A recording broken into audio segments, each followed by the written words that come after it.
Hi, everyone. I'm Rick Bensignor, and welcome to this week's In the Know Trader Show. Well, a heck of a lot is going on in the markets in the last week. A plunge in the market, in the equity markets, and a flight to quality in bonds, and a move up in gold. And a good chunk of it has all been unwound in the last couple of days. As of a few minutes ago, as we're recording this late morning on Tuesday, February 4th, the S&P was up about 50 points on top of yesterday's decent gains. So we've gotten back a very significant amount of the declines. So we'll talk about that. Today's agenda is just a reminder. Now we're certainly getting close. And the reason I'm actually doing this broadcast from Florida is that this coming Saturday, February 8th, I will be speaking at the Orlando Money Show. For those of you in the area or who plan on being in Southern Florida, or actually mid-Florida, I suspect, go to inthenowtrader.orlandomoneyshow.com for more information. Find out about the show. A reminder that this is a free 3-day conference for investors and traders. You have the opportunity to listen to some 75 or so different speakers, if I recall the number. And it is a great show, one of the biggest ones that the Money Show does each year. This and the Orlando one and the Las Vegas ones are usually the two biggest ones of the year. So come and hear me speak at 8 a.m. on Saturday morning. If I'm not mistaken, the conference goes, I'm pretty sure it's I'm not sure if it's the 6th to the 8th or the 7th to the 9th. I think the 6th to the 8th. But nonetheless, go to that website, find out more. And if you happen to be listening and you do attend, come by after my talk and introduce yourself. This week, we'll take a look at the S&P sectors on a relative basis versus how they've done last week. We'll see some rather large moves there.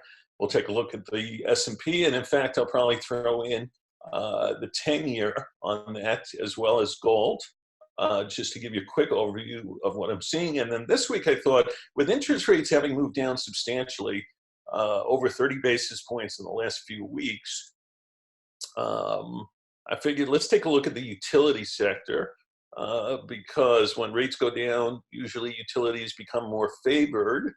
And we'll take a look at a bunch of names across the sector that have increased over 1% again, relative to the S&P since last week.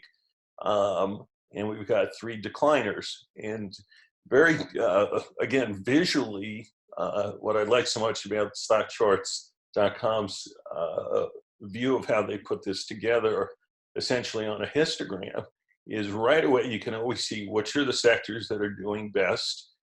In this case, technology, kind of in bold pink, increased over 1% versus the S&P from the prior week, and it's the second best performer year to date. And utilities, which is the dark brown sector towards the right-hand side, the best performer of the year, also increasing over 1%. Now, more important to look at the actual numbers in the price bar than looking at the chart visually right to left, because it's just the way they've been cut and pasted. They're on different scales. So it actually looks like on the left-hand one from 2 weeks ago, the utilities are higher than they are now, but in actuality,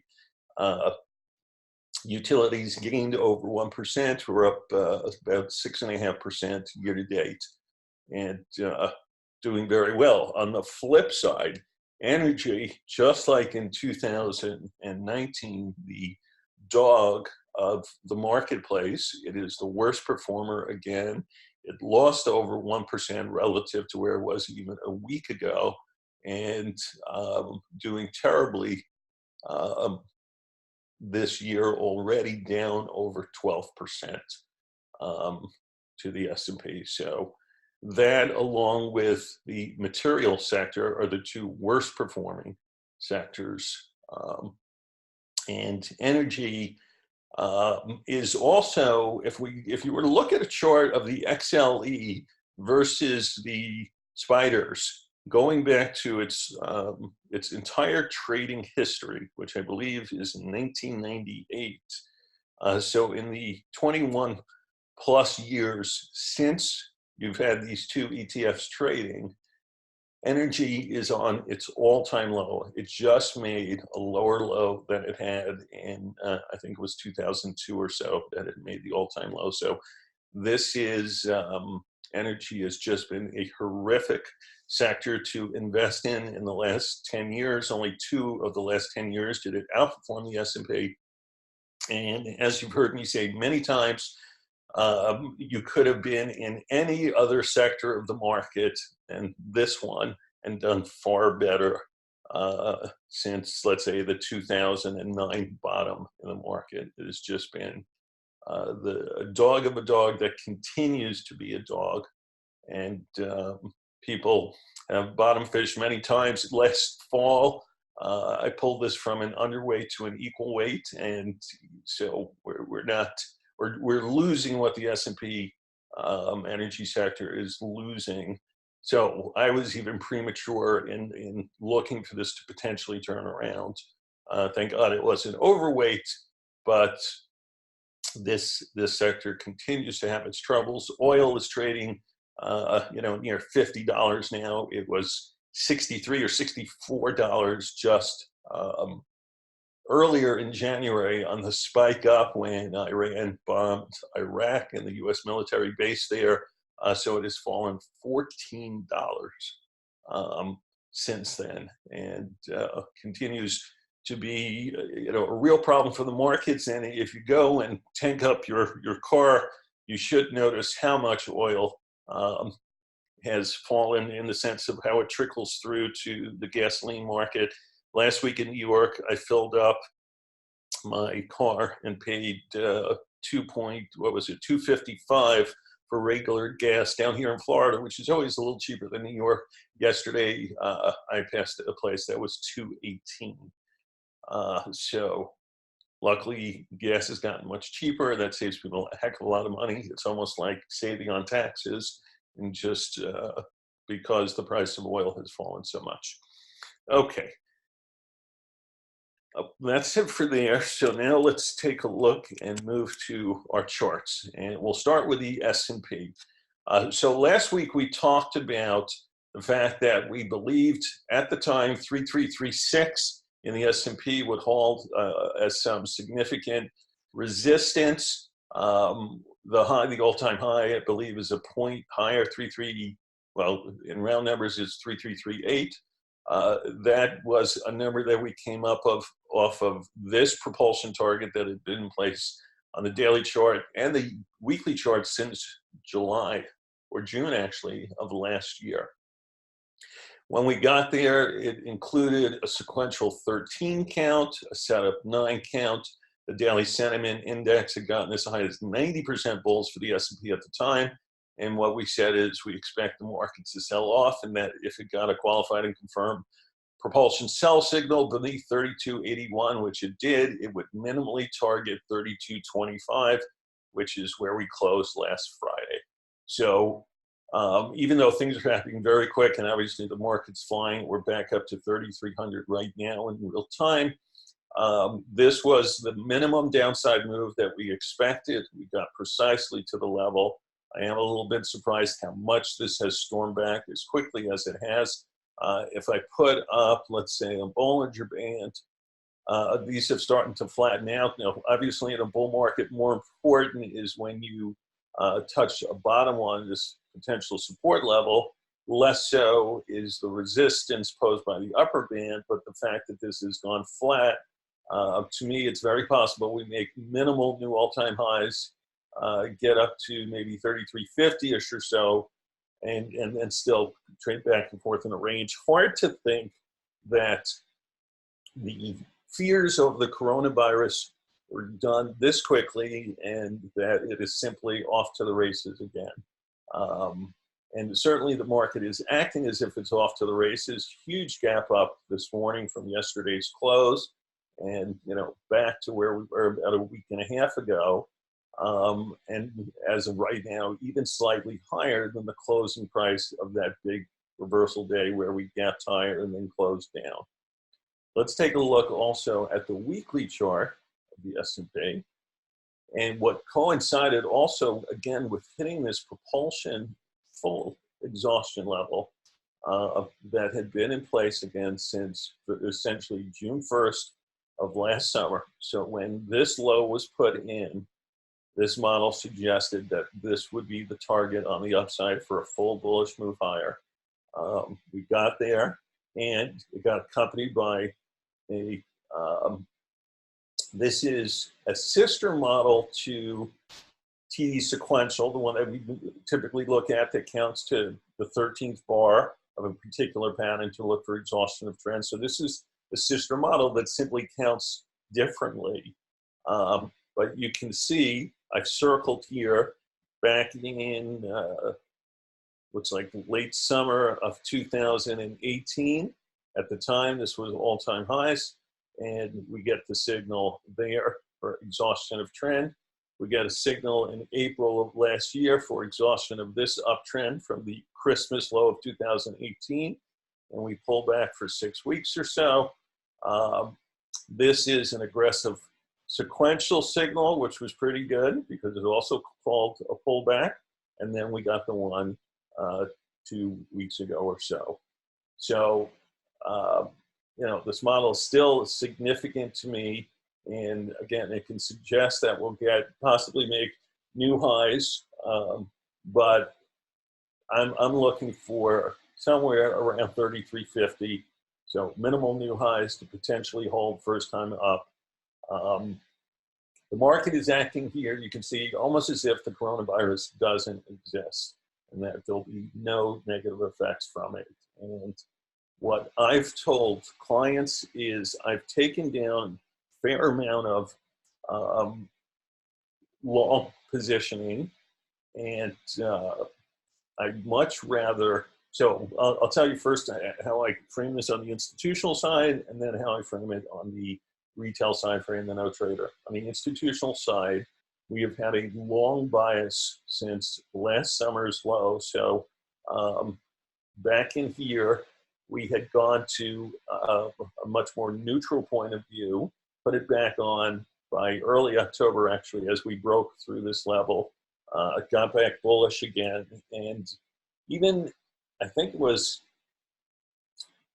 I don't remember if it was November or early December, we were as much as 100% leverage long, which in institutional terms was having, if you keep an underlying book of long equities to match the S&P, so essentially fully long in your portfolio, we leveraged that full long by another 50% long. So we really kind of cleaned up on the bullish moves.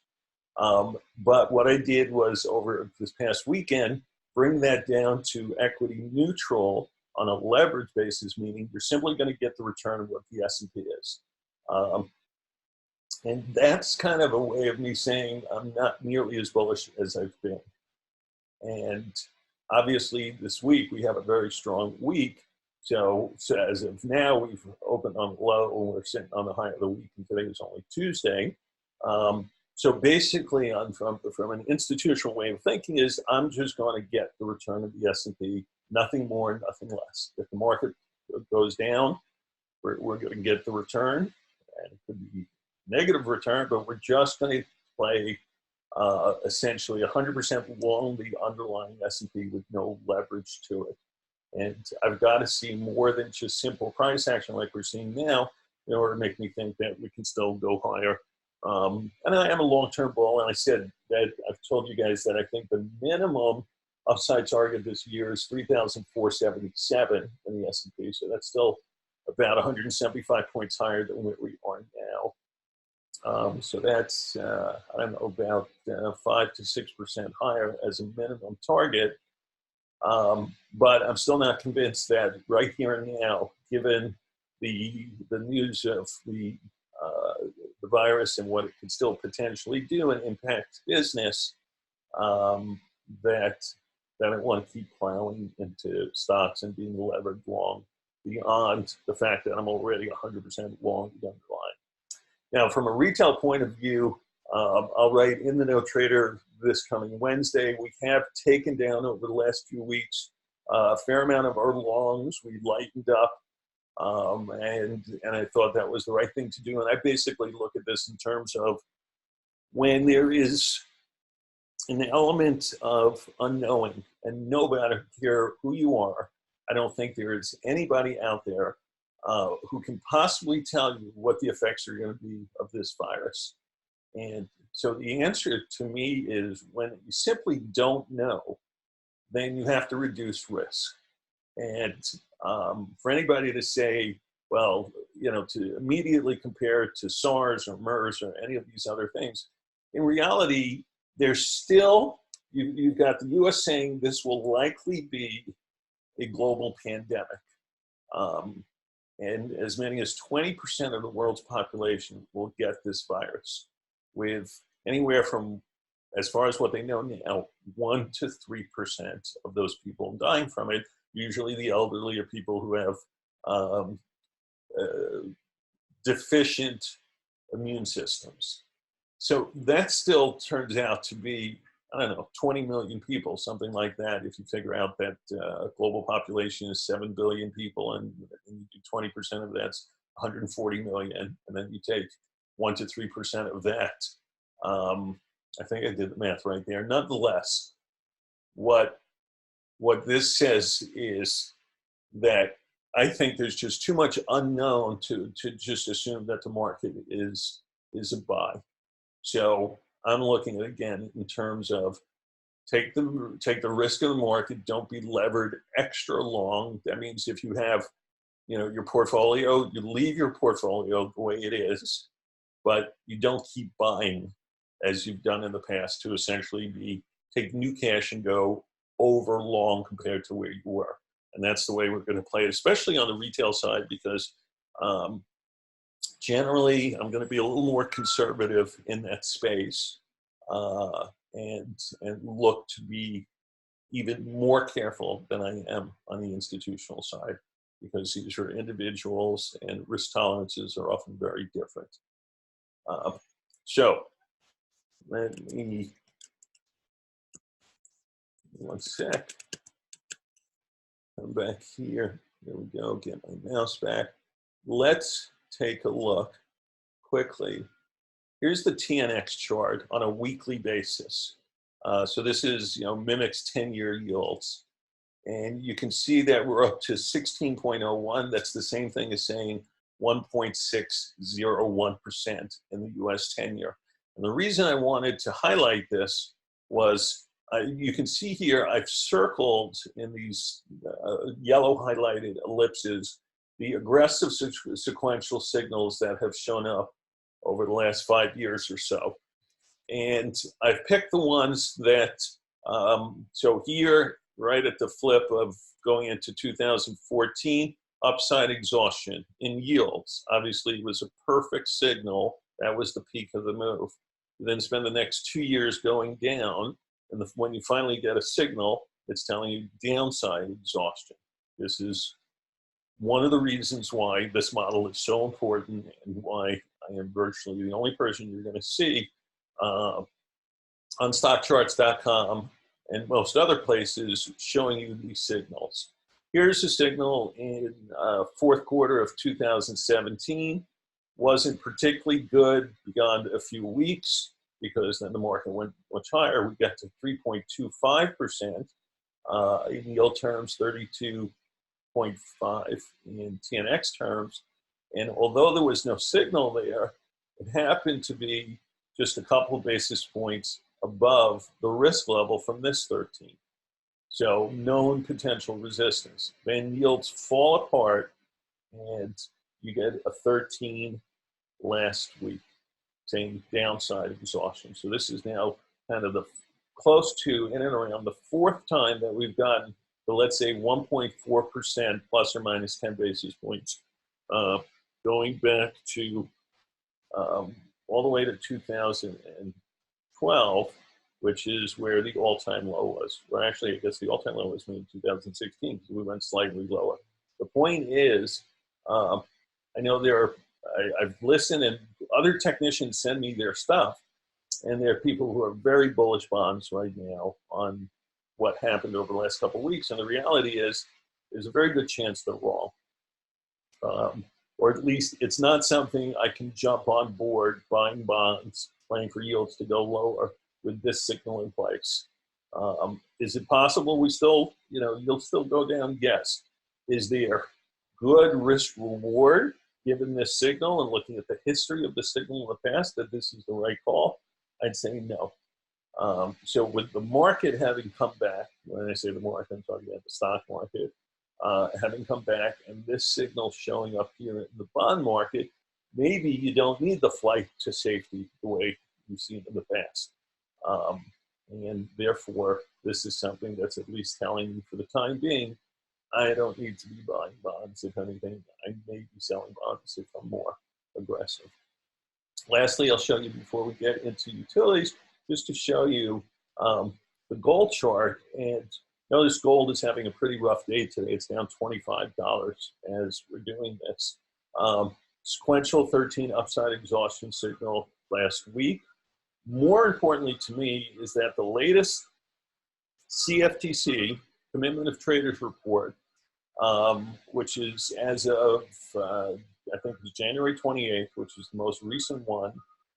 On the recent move up in January, speculators in the gold market added to their longs, and now they have a ratio of 8.12 contracts long for every contract short. That, I believe, is the all-time highest level of when I say spec, I mean speculative, speculators positioning the gold market. And that is worrisome for gold bulls as far as I see it, because that is, again, all-time high. That means so many people are long gold in the futures markets relative to what they're short. And the trade, the people in the industry, in the gold industry, continue to be on the short side. And clearly, the short positions have lost money, but they're holding the short positions against the long positions that the speculators have. And generally, not a guarantee, but generally, smart money is the people in the industry. So I cautioned my institutional clients on Sunday night that as good as gold's been looking, getting to over 8 contracts long for every one short on the spec side leaves gold open for a very quick potential down move. And we're certainly seeing it here now. And the way this is trading, you'd almost tend to think that with a possible double top that was made on a 13.9 candle here on the daily chart against the spike high that we saw on the night that Iran bombed Iraq earlier in January, this should at least get down and potentially even take out this 1538 low. So I am not a bull in gold right now. I think longer term, it still has room to go. But given the positioning and what we're seeing, I think gold can still kind of pull back here. So I'm looking for a place to get long, but I'm very willing to be patient about this. And the last thing that I want to do is really buy into strength when I see signals like this show up. So that's that. Now, I'm looking at a clock of how much time we have left in today's show, and it's only a couple minutes, which makes me hesitant to actually get into those utility names. We can save them for next week because I'd only be able to get to maybe 3 or 4 of them out of the dozen or so that I'd like to do.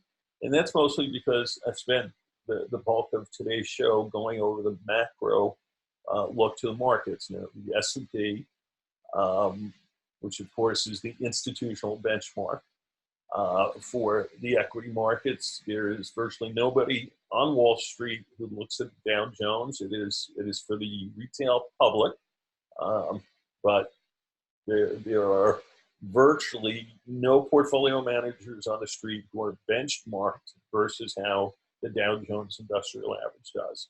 They're benchmarked generally to the S&P, the most common of all benchmarks. And then if you're in, let's say, the tech space, you might be more benchmarked to the NASDAQ, which tends to be more tech heavy. Small cap portfolio managers to, let's say, the Russell 2000. And then, of course, you have growth and value guys and people like that.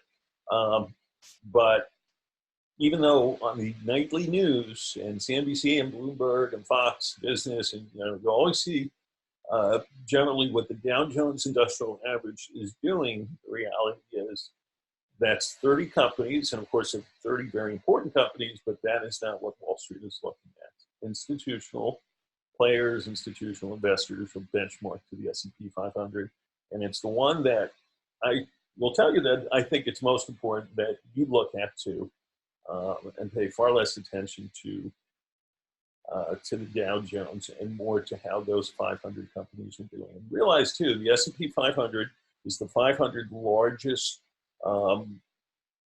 mega cap names in the United States. And there's the S&P mid cap and the S&P small cap together. There are 1,500 names that are kind of what I guess the same thing the industry would collectively say the S&P 1500 is, and they'll break it down into large, medium, and small cap names. Those 1,500 names are simply what the marketplace looks at. And again, S&P 500 is what the focus is on, the large cap kind of safest names. When you go to the small cap names, they're much more speculative, again, similar to Russell 2000. I think the S&P has 600 names in their small cap space, 500 in the S&P 500, which is large cap, and 400 names in the mid cap space. And it is the movement of those 1,500 names that essentially are the most important to look at. So I don't want to go on more about this. Just the reason you hear me talk about the S&P 500 and not the Dow is the Dow is just meaningless to people who work on Wall Street. So that's why you see us talk about the S&P 500 all the time. So that's it for this week.